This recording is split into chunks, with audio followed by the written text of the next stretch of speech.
What's up guys, I go by the name Soji Gray and welcome to another episode of Quick View. On this episode we're going to be reviewing and unboxing the Tecno Phantom 9. So without further ado, let's jump into the video.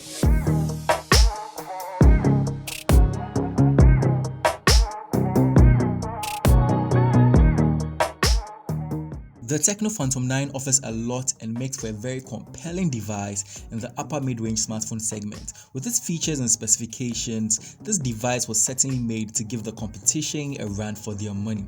In the box, you'll find the gorgeous looking device in the color called Lapland Aurora, a nice looking silicone case, specification and user manual, warranty card, SIM ejector tool, micro USB cable, earphones, and a power adapter.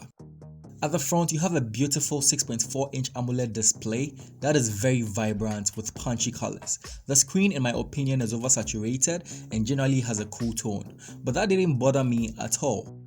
I like that Tecno opted for an AMOLED screen rather than LCD. This helps give a better viewing experience when consuming media or playing games. Underneath the display of the Tecno Phantom 9 is an optical fingerprint sensor. The sensor didn't work all the time, but is highly preferred to the not so secure face unlock. The display has a hole cut out to house the 32 megapixel selfie shooter and speaker unit for calls. You'll also find a well-hidden dual flash system at the front, which can be used for selfies in very dark scenarios. At the back of the Tecno Phantom 9, you'll find a triple camera setup with a quad flash system, one being a 16 megapixel main shooter, an 8 megapixel ultra wide shooter, and a 2 megapixel depth sensor. The camera app has cool features such as AI Cam, Portrait, and AR Shot. It also gives you 2x zoom, ultra wide, and super macro options for all your photography needs. AR Shot works like Apple's Animoji and is fun to try out. Generally, the photos came out great. There was a lot of dynamic range in the outdoor photos I took. The outdoor selfies, however, had a lot of overexposure but had great skin tones. Also, I noticed a lot of shake in video since the back cameras did not have any form of stabilization. This is a sample video from the front camera of the Tecno Phantom 9, and this is what the sound sounds like. Let me know your thoughts in the comment section down below. From what I'm seeing, I think the camera is great. It's a bit overexposed above my hair, but I think it's good. Let me know what you think in the comment section down below.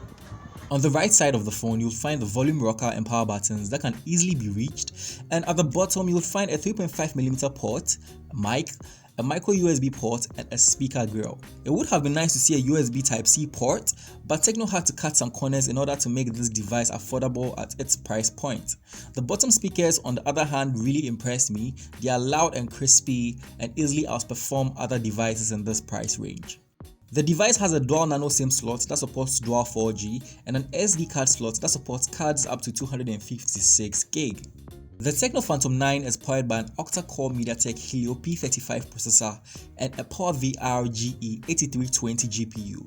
It runs high OS 5.0 on top of Android 9.0 and has a whopping 6 gigs of RAM coupled with 128 gigs of internal storage. With this spec sheet, the Tecno Phantom 9 performed blazingly fast and smooth. PUBG, however, was put on low mode by default but played smoothly with no jitters at all. The device houses a 3500 mAh battery that took me through a full day. Charging this device can take a while using its default adapter, which normally takes about 2 hours to charge to full. A big downside for having high OS on the Tecno Phantom 9 is the amount of adware that is thrown at you.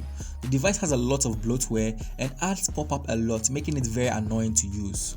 That aside, iOS also has some useful features, one being the Smart Panel. It gives you quick access to apps or features that will usually take a few more clicks to access. If you don't mind the ads and want a phone that you use for a very long time, you'll be happy getting this device since it offers more for less, plus taking into consideration the fact that the competition charges more for similar features. The Tecno Phantom 9 sells for 1,299 Ghana cedis or 14,999 rupees or $242, which is a very great bargain considering it has an AMOLED display, in-display fingerprint sensor, 6 gigs of RAM, 128 gig of internal storage, and a triple camera setup. Let me know your thoughts on this device and let's have a conversation in the comment section down below. Thanks for watching this episode of Quick View. If you're new to the channel, make sure to hit the subscribe button down below so that anytime a new video is released, you're going to be updated instantly. Catch you in the next one. Stay blessed.